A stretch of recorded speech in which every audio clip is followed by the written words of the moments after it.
Bismillahirrahmanirrahim. Assalamualaikum warahmatullahi wabarakatuh. Pada kesempatan kali ini, saya adalah moderator dari kelompok 5 yang akan menjelaskan topik 7, ruang kolaborasi, yaitu problematika penerapan kerangka UBD atau Understanding by Design. Sebelum adanya penjelasan, izinkan saya memperkenalkan anggota kelompok kami.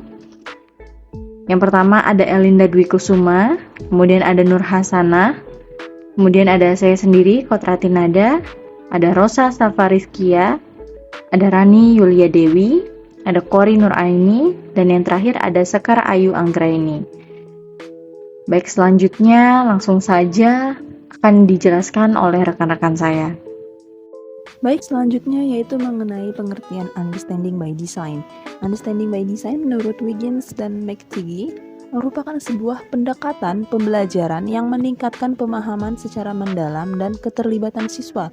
Desain pembelajaran ini berorientasi dari hasil belajar atau cara berpikir tentang pembelajaran. Penilaian dan pengajaran yang menempatkan siswa di tengah proses pembelajaran dengan tujuan mencapai pemahaman atau understanding, sehingga siswa mendapatkan suatu penilaian yang otentik dan dapat dipertanggungjawabkan. Understanding by Design ini juga dapat dikatakan sebagai backward design atau desain mundur, karena UBD ini memiliki pola pembelajaran terbalik dari biasanya. Desain UBD ini berorientasi dari menentukan tujuan pembelajaran, sehingga guru dapat menyusun dan merencanakan bentuk penilaian yang ingin dicapai. Lalu, dengan tujuan dari UBD ini adalah untuk meningkatkan keterlibatan peserta didik dalam pembelajaran atau disebut juga dengan student-centered learning. Sehingga hasil yang diharapkan dari kerangka Understanding by Design ini adalah dengan memfokuskan pembelajaran agar peserta didik memiliki pemahaman yang bermakna. Baik, untuk materi soal berikutnya yaitu mengenai apa problematika atau permasalahan yang dihadapi.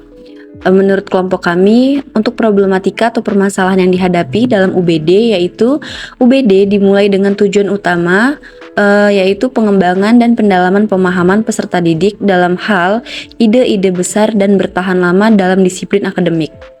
Untuk mencapai hal itu, maka peserta didik diperlukan mendemonstrasikan 6 aspek pemahaman yang terdiri dari 1.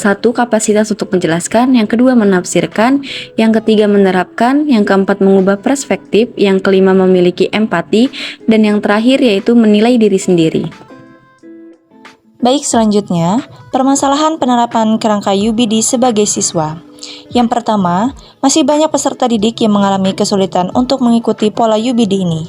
Yang kedua, siswa yang belum terbiasa pada penerapan UBD ini karena berbeda dengan penerapan model yang biasa digunakan. Yang ketiga, UBD juga membutuhkan pengembangan profesional yang ekstensif sebelum pelaksanaannya. Yang keempat, buku teks yang digunakan juga tidak selalu secara eksplisit menyorot konsep kunci yang harus dipelajari peserta didik. Jadi, buku teks belum mendukung peserta didik untuk mendukung menggunakan kerangka UBD.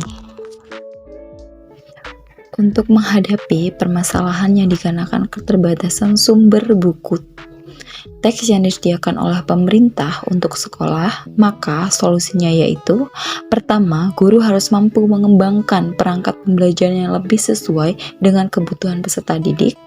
Kedua, menciptakan pembelajaran UBD yang semenarik mungkin. Ketiga, peserta didik yang belum terbiasa dan belum mengetahui alur UBD, maka harus siap berkolaborasi dengan guru. Peserta didik harus mencari referensi sumber belajar di luar buku teks, serta peserta didik harus mampu berpikir kritis agar dapat terbiasa berpikir kritis dan beradaptasi dengan rancangan UBD. Untuk penerapan dan pelaksanaan UBD juga dibutuhkan kerjasama dari semua pihak, mulai dari stakeholder, kepala sekolah, wakakurikulum, guru, dan juga siswanya. Permasalahan yang muncul harus segera diambil tindakan agar pelaksanaan UBD dapat berjalan dengan optimal dan efektif. Guru sebagai pelaksana pembelajaran perlu menyusun rancangan pembelajaran agar mampu mencapai tujuan yang telah ditetapkan. Baiklah teman-teman, itu tadi beberapa penjelasan yang sudah dipaparkan oleh rekan-rekan saya.